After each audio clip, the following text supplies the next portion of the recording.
acontecimentos. Mas nós iniciamos esse processo com um pedido que foi formulado por 3 juristas renomados do nosso país, Hélio Bicudo, Miguel Reale Júnior e Janaína Pascoal, que formularam, dos inúmeros pedidos que tinham, o presidente da Câmara tem a prerrogativa de aceitar ou não o pedido de impeachment pela sua fundamentação. E o presidente, à época, Eduardo Cunha, ele, nos inúmeros pedidos que existiam, e é importante que todos saibam que eram vários pedidos que existiam de impeachment, de partidos, de instituições, inclusive de juristas, mas o que impactou para a aceitação desse processo de impeachment foram as famosas pedaladas fiscais, que virou um grande debate jurídico, inclusive, se a pedalada fiscal é algo passível de se impeachment uma presidente da República ou será algo recorrente a todos os governos. Esse é um debate que eu vou, inclusive, opinar um pouco mais na frente, mas foi baseado nesse pedido que foi feito a admissibilidade do presidente para iniciar o processo na Câmara dos Deputados. E a partir do entendimento do presidente, nós tivemos especificamente, neste caso, um fato diferenciado do impeachment do presidente Collor. Nós tivemos, nesse momento em que o presidente Eduardo Cunha assinou o prosseguimento do processo, a votação e já a discussão na formação da comissão especial. A comissão especial do impeachment é algo garantido pela lei do impeachment, que é de 1950, inclusive, que foi admitida pela Constituição Federal, e nós, então, tivemos uma discussão de como era a formação desses 65 membros.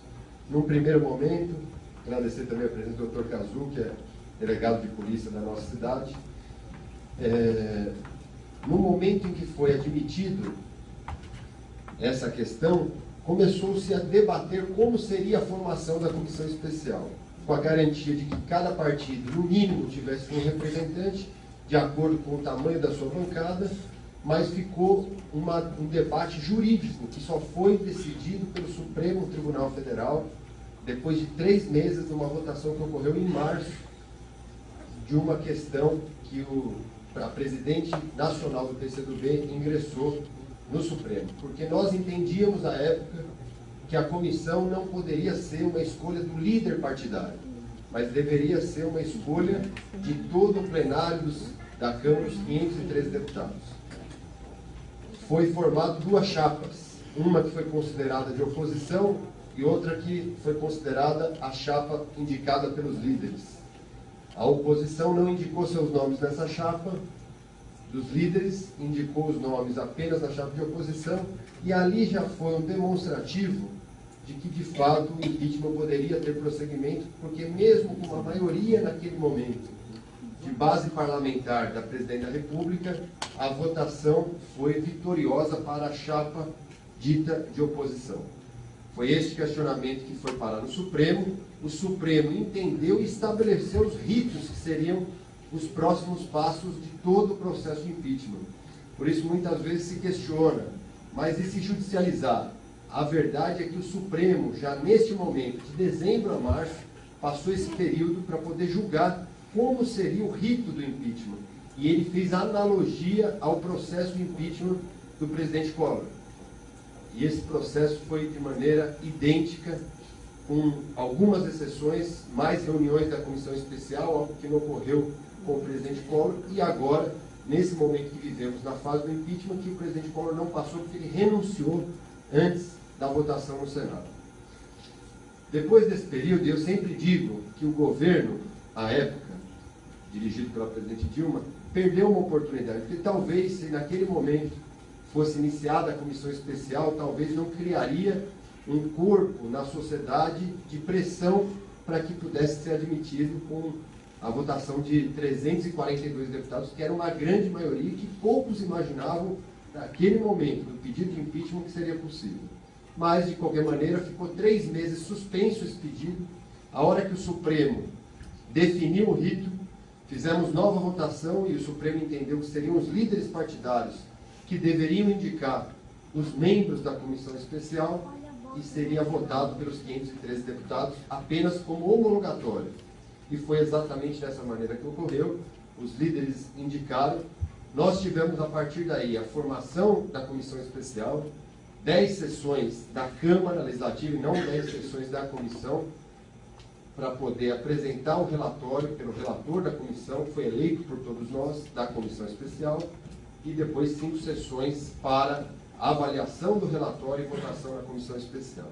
E durante esse processo, nessas 10 sessões, nós tivemos inúmeras questões de ordem.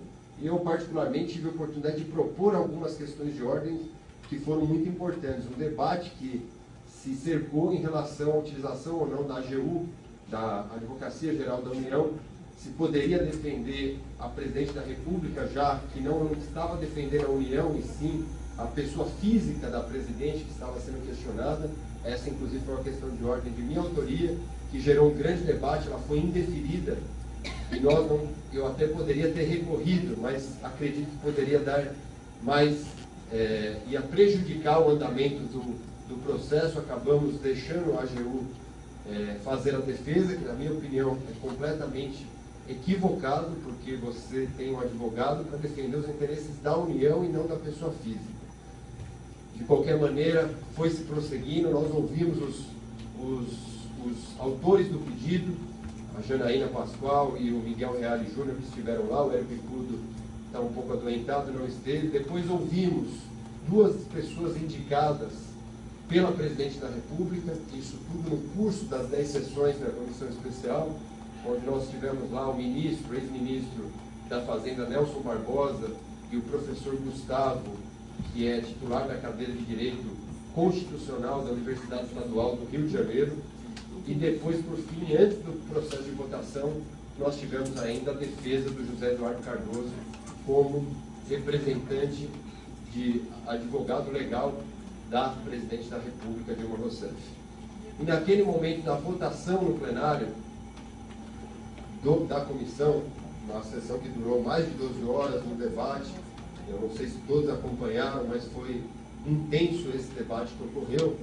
Nós já, quando saiu o resultado final, nós já imaginamos que o processo havia ganhado corpo na Câmara, corpo que nós chamamos, a maioria começou a aderir. Alguns partidos que estavam na base aliada da